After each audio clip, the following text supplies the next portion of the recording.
Hello everyone, so here the given function is if xyz is equal to xy plus yz by xz. So we can write this as xy plus yz multiplied by 1 by xz. So here we have to find f xy.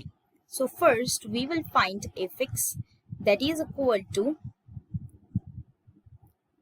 y by xz plus xy plus yz multiplied by minus 1 by x square z. So if xy is equal to 1 by xz plus